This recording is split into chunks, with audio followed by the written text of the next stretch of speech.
Hi, this is Richard Craig coming to you live from Malaysia. I would like to welcome you to my weekly video. And in today's session, I would like to talk about personal development. And the topic is environment is more powerful than willpower. I'm sure you agree with me that environment is very important because your life, your future will be shaped by your environment. The good thing is that we can choose who we associate with because we have been given the greatest gift of all. That is the gift of choice. We can literally choose who we want to associate with. But the sad truth is that more people associate with people that they are very, where the peer group and people that make them feel comfortable. So these people are not going to make them successful. That is why a lot of people associate with the wrong company, and these people will drag them down. All right. So environment is more important than willpower. Now let's have a look at the physical aspect of it. All right. Now, if you look at your home and your office, now how does it look like? Is it messy? Okay, is it messy or very neat and tidy? Now that also is your environment. If you have a nice environment, that means your house is neat, your office is neat, everything is in order, in the proper place, and so on. That means your mind has got clarity. All right, your mind has got clarity. That is very good. But if your office or your house is all cluttered everywhere, that means you don't have a clear mind. And a person without a clear mind cannot become successful. All right, so it's important. Take a look at your house or your office and so on. All right, and the other thing is that when you talk about your office as well, look at the people around you. Who are the people you're associating with every single day?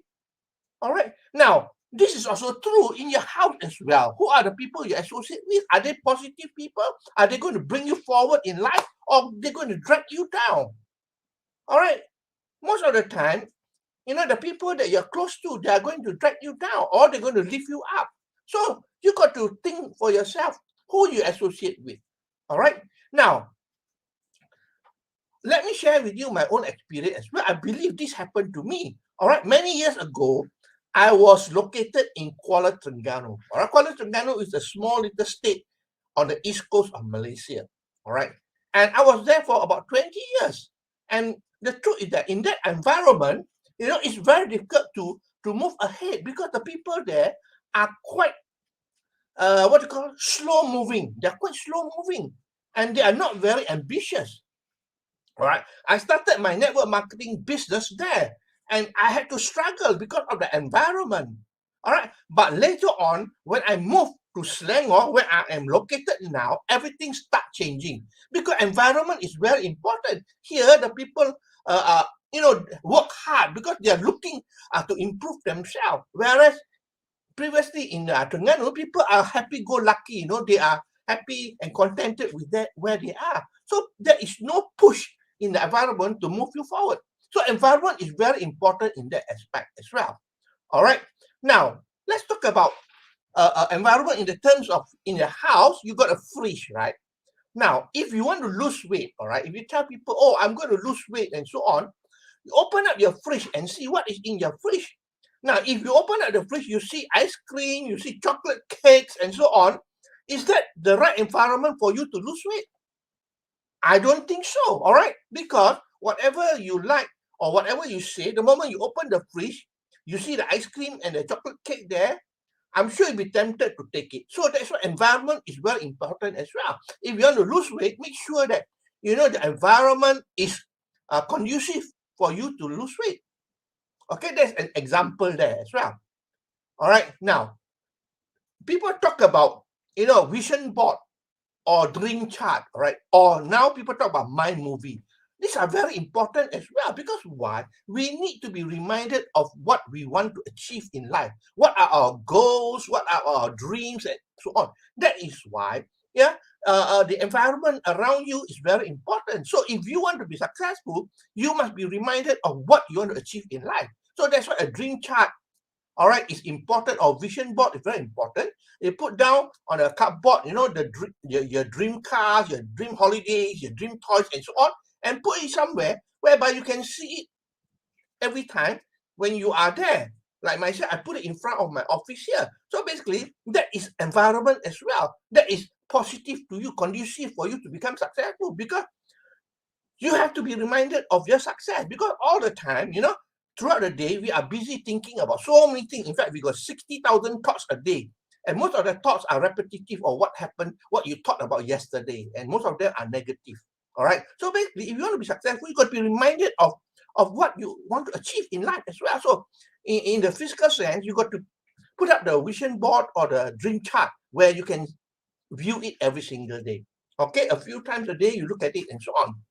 All right, the other thing is, let's talk about the mental aspect of it. All right, Jim Rohn, all right, he's a guru, what you call personal development guru, and he said this, he quoted this: "You are the average of the 5 people you spend your time with." Now, this is very true, because who do you spend your time with? So I want you to do a simple exercise today. Take out a piece of paper, all right, and write down on that piece of paper, who are your 5 friends that you spend most of your time with. This was what was instructed by Jim Rohn. Write down the 5 names of the closest friends, okay, your buddy that you spend most of your time with. All right. Now, once you write down the name, on the right-hand side of the name, write down how much are they earning, how much is their income.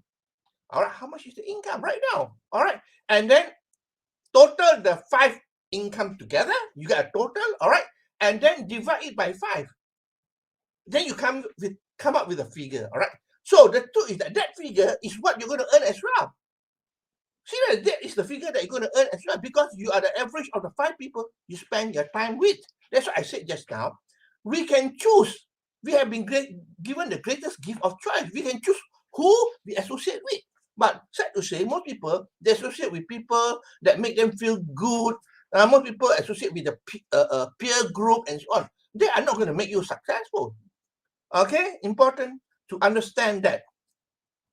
Now, the other thing is that, there are examples of child from poor family, all right? And then they are raised by successful people, all right? And then they become successful. A good example is Tom Cruise, all right? The actor Tom Cruise, he adopted some children from the poor family, and he raised them up. And you know what? When they grew up, they became successful as well. Why?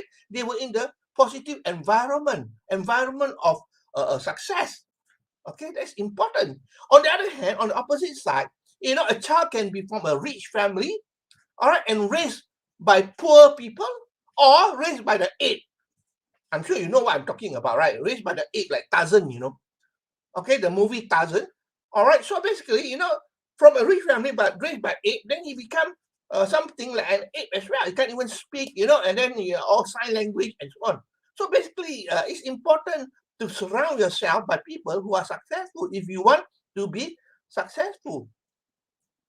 Okay, so ask yourself, who do you associate with most of the time? Do the simple exercise what I mentioned to you just now. Write down the name of the 5 closest friends that you spend most of your time with. Your drinking buddy, you go out with them all the time and so on. Write down the 5 names, add up, list down on the right hand side how much income they earn and divide by 5, because that is the income that you're going to earn as well, because you are the average of the 5 people you spend most of your time with. Okay. Now, associate with successful people, that's a fact, all right? You got to be wise. Associate with successful people. We become who we associate with. All right, we become who we associate with. I give you a few examples, all right? Now, if you are not a gambler, all right, and if you associate with friends who are gambling every day, all right, every time they gamble, and you associate with them, you are near them all the time, you see them gambling and so on. Guess what? After some time, you become a gambler as well. That is what association can do to you. All right, on the negative aspect. Of course, if you associate with successful people, then you become successful. So you got to choose who you associate with. Now, another example, if you are not a drinker, drinker here, I mean about taking alcohol, all right, alcohol drink, right? And if you are not alcoholic, then if you associate with friends who keep on drinking and so on, you are in that environment, guess what? You become a drinker as well. All right, that is the truth. You become a drinker as well. All right. Now, the other thing is that, negative people can have an influence on you as well. So stay clear from people who are negative. I'm sure you notice there are people who are negative all the time. They just complain, they talk about the negative things in life and so on. These are the people who are not good environment to you. So stay clear of them. Stay clear of them because there are a lot of negative people outside there. They can harm you more than help you to become successful in life. All right, so stay clear of negative people or people who complain about other people all the time. All right, and who do you listen to as well is important. Who do you listen to most of the time? I'm sure you listen to the people who are very close to you. Don't you think so? All right. Like Napoleon Hill says in his book Think and Grow Rich, opinion is the cheapest commodity on earth. People are always willing to throw their opinion at you. So if you're smart, you got to think about who you listen to. And if you want to take their opinion, look at their life. Are they successful or are they struggling? Important, right? Is it important? Of course, important. You listen to people who are successful. You don't listen to people who fail. All right, it's as simple as that. I want to share with you an experience that I had in network marketing. All right. Now, many years ago, I was involved in network marketing, okay, with a big company from the United States, and I met a prospect. I spoke to the prospect, all right, and showed the presentation to the prospect, and he was very excited. I can see, he was so full of excitement. He signed up immediately and so on, and he went to work. All right, and you know what? A few days later, when I met him, he was a changed man. He doesn't look excited anymore. And I asked him, what happened? He said, I don't think I can do this. I asked him, why? He said, oh, I spoke to my friend, all right? And my friend said he had already done it before and he also could not succeed. All right? Then I asked him one simple question. What is your friend doing? And he was stunned by my question. And then he answered me, well, my friend actually is jobless at the moment. Jobless. So, my friend, if you want to listen to a jobless person who giving you free advice, then well done. Congratulations to you because you're going to fail. Because you're going to be jobless like him, my friend. All right, so it's important, even advice. Who do you listen to? Because opinion is the cheapest commodity on earth. All right, so environment is very, very important. I like what Dan Penna says. He quoted this, which is very profound as well. Show me your friend, and I'll show you your future. Isn't it so true? Your friend will shape your future. So think about seriously. You want to have a successful life and so on. Think about it. Take your time to think now. All right. Who are the friends that you associate with most of the time? Your buddy. Are they the people who are going to bring you forward towards success, or they're going to pull you down? So you got to be wise. All right. It's not that we are selfish. All right. But we want to be successful. You got to have the wisdom to choose who you associate with. All right. Now, I hope that you learned something here. I think this is very important because environment is more powerful than willpower. All right. Let me summarize for you. You got to choose who you associate with. Okay. And important is also your office, your house. How is the condition? How is the environment? Is it messy or is it neat and tidy and so on? All right. And of course, you want to lose weight. Remember, all right. Open your fridge and see what's inside your fridge. All right. If you want to lose weight, then you got to take away all the things that are going to make you gain weight. All right. And have a vision board to remind yourself of your dream and so on. All right. And if you associate with gamblers, drinkers, negative people, you become like that. That's important. Okay. And also, who do you listen to? That's very important. Napoleon Hill in his book Think and Grow Rich states that opinion is the cheapest commodity on earth. So think about who you associate with and whose opinion you listen to. All right. And lastly, then Penna quoted this: "Show me your friend, and I'll show you your future." All right. So that's all my sharing for today. I thank you for your time that you spent with me here. I hope that you learned something, and I appreciate your support all the time here. Okay. And if you like what you hear and see, please feel free to like, to share, and also to comment. It is really helpful for me, because I believe that, as far as social media is concerned, engagement is very, very important. Okay. So once again, I thank you for your time, and I will see you again for another session of my live video on Friday. Okay, so this is Richard Quek from Malaysia, wishing good night and goodbye.